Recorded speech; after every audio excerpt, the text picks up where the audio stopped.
Morning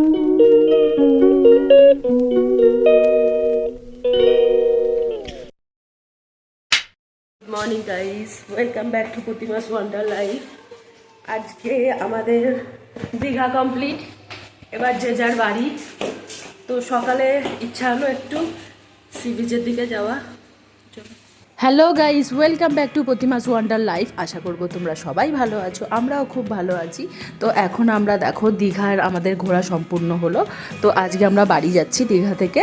আর এখন আমরা যাব, কোথায় যাব সেটা তোমরা দেখতে থাকো। ভিডিওটা প্লিজ কেউ স্কিপ করো না, সবাই দেখতে থাকো, পাশে থাকো, সাথে থাকো। এখন আমরা একটু চা খাবো সকালবেলাটা, আর চা খেয়ে যাব এখন আমরা একটু সি বিচের দিকে যাব। আর এই যে দেখো চা আমাদের খাওয়া হয়ে গেছে। আর এই যে হাঁটতে হাঁটতে আমরা একটু ঝাউবন দেখছি, দেখতে কিন্তু খুব ভালো লাগে। এখন ঝাউবন অনেকই কাটা হয়ে গেছে, তো ঝাউবনটা আরও আগে ঘন ছিল, তো খুব ভালো লাগতো। এইদিকে আমরা একটু ফটো শ্যুট করব, একটু শর্ট শ্যুট করব, তার জন্যই যাচ্ছি। তো দেখো কি ভালো লাগছে। আর এইদিকে দেখো সি বিচটা কি সুন্দর একটা পরিবেশ, সকালের পরিবেশ, এইটা দেখার জন্যই আমরা সকালে এসেছিলাম। প্লিজ ভিডিওটা প্লিজ কেউ স্কিপ করে দেখো না। রোদও উঠে গেছে, দেখো সূর্যিমাও উঠে গেছে, আর প্রচণ্ড গরমও লাগছে। তো এখন আমরা রুমে যাচ্ছি, তারপরে সবাই আমরা বেরিয়ে যাব বাড়ির উদ্দেশ্যে। তো দেখতে থাকো ভিডিওটা, চলো। তো দীঘা এখানে দেখো ডাব বিক্রি হচ্ছিল, সবাই ডাব খাচ্ছিল। তো দীঘা এসে ডাব খাওয়াটা কিন্তু খুবই কমন একটা ব্যাপার।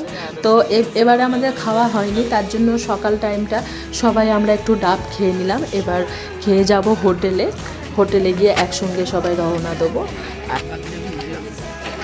আর এইদিকে দেখো আমরা সি বিচ ঘুরে এবার হোটেলে চলে এসেছি, হোটেল আমরা ছেড়ে দিয়েছি। এবার আমরা যাচ্ছি বর্গভীমা মাতার মন্দিরে যাচ্ছি। এই মন্দিরটি পশ্চিম মেদিনীপুর তমলুকে অবস্থিত। আর যেতে যেতে আমরা কিছু টিফিন করিনি এখানে, তো একটা ভালো জায়গা থেকে আমরা টিফিন করব। আর এই যে দীঘাতে আমরা টাটা করে দিচ্ছি, জানি না আবার কবে আসবো। অবশ্য দীঘা খুবই ঘন ঘন আসা হয়। তো এই দেখো একটা দোকান দেখলাম আমরা, তো দোকানে কোনো ভিড় ছিল না, এখানে একটু টিফিন করব। আর আমরা কচুরি খাওয়ার খুব ইচ্ছা ছিল, কিন্তু এখানে এসে দেখছি যে এখানে কচুরি বানায় না, এখানে লুচি আর আলুর তরকারি বানায়। আর আমরা একটু কফি আর কেউ কেউ চা খেলো, যে যেরকম পছন্দ করে। তো সেটা আমরা টিফিন করে আবার এখান থেকে বেরিয়ে যাব। তো ভিডিওটা তাহলে দেখতে থাকো তোমরা।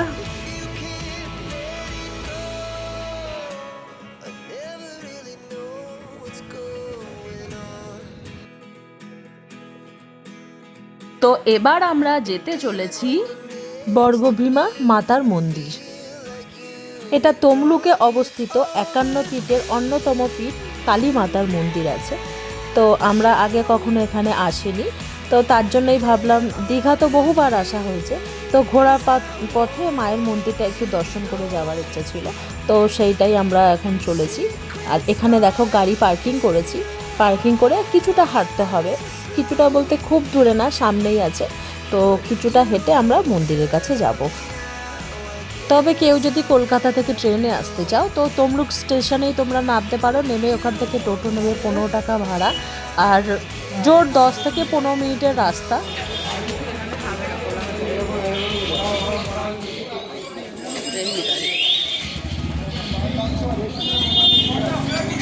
আর এই যে সেই সুন্দর মন্দিরের প্রবেশদ্বার, আর বাঁদিকে যে এটা দেখতে পাচ্ছিলে সেটা হচ্ছে শিব ঠাকুরের মন্দির।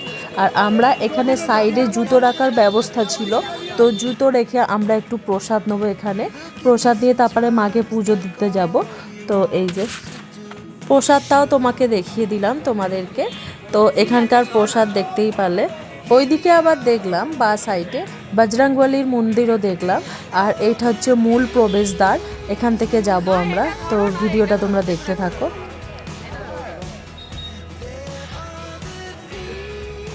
আর এই যে দেখো মন্দিরে ঢুকেই এইটা হচ্ছে নাট মন্দির, এখানে দাঁড়িয়ে সবাই পুজো দেখেন মায়ের।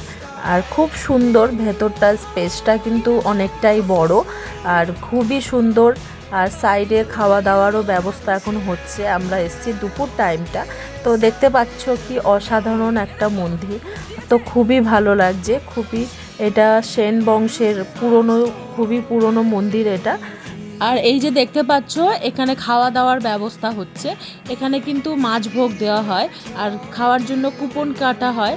তো কুপনটা হয়তো ওই সাইডটা কাটা হয়, আমরা পরে দেখছি সেটা। আর এখানে আর দেখো ঠিক নাট মন্দিরটার পাশেই মূল মন্দির, এইখানেই মায়ের পুজো হয়।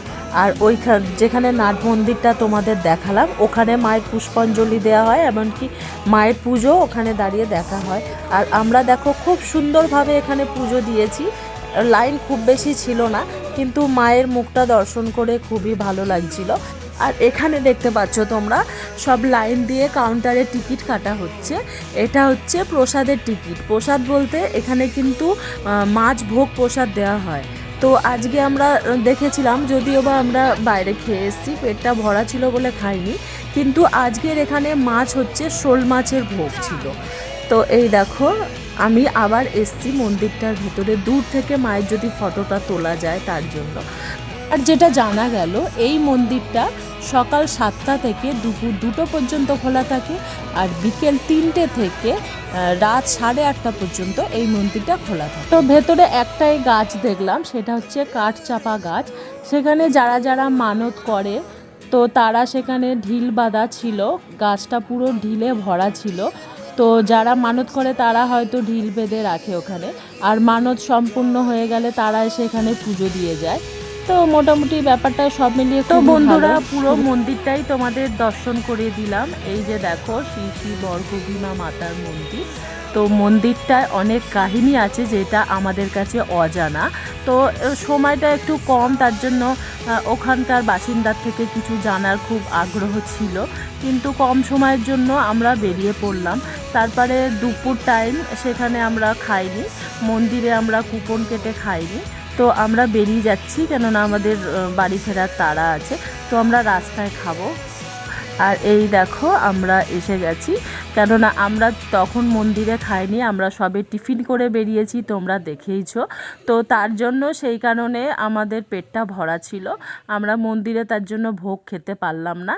আর এখন একটু খিদে লেগেছে, অনেকটাই বিকেল বিকেল প্রায় হতে এসেছে, তো খিদেটা লেগেছে বলেই এখন আমরা খেতে এসেছি। আর এখানে আমরা খাবো তো সবাই, আমি তো ভাত আমার খুব একটা পছন্দের না, তো ভাতটা আমি বলেছি খাবো না। তো দেখা যাক কি কি বুক করা যায়, মানে কি কি খাবো আর কি, তোমাদের সঙ্গে সবটাই শেয়ার করব। তোমরা তাহলে ভিডিওটা দেখতে থাকো। আর আমরা অর্ডার দিয়ে দিয়েছি, আমরা কি কি অর্ডার দিয়েছি তোমরা নিজেরাই দেখতে পারবে। আর এই যে দেখো আমাদের অর্ডারও চলে এসেছে, আমার হাজব্যান্ড বিরিয়ানি আর স্যালাড নিয়েছে, আর দেখো আমার বোনজি জামাইবাবুও তাই নিয়েছে, বিরিয়ানি নিয়েছে। এরা খুব বিরিয়ানি খেতে ভালোবাসে। আর দেখো আমার দিদি নিয়েছে এই ডিশটা। আর এর মধ্যে কি কি আছে দেখো, ভাত, পাঁপড়, স্যালাড, উচ্ছে ভাজা, পটল ভাজা, আলু পোস্ত, ডাল, চাটনি, পায়েস, ভ্যারাইটিস, যেন মনে হচ্ছে কোনো জন্মদিনের খাবার। খুব সুন্দর দিদির খাবারটা, দেখতে পাচ্ছ শুক্তো মিষ্টি সব নিয়েছি। তন্দুরি রুটি আর চিকেন বাটার মশলা।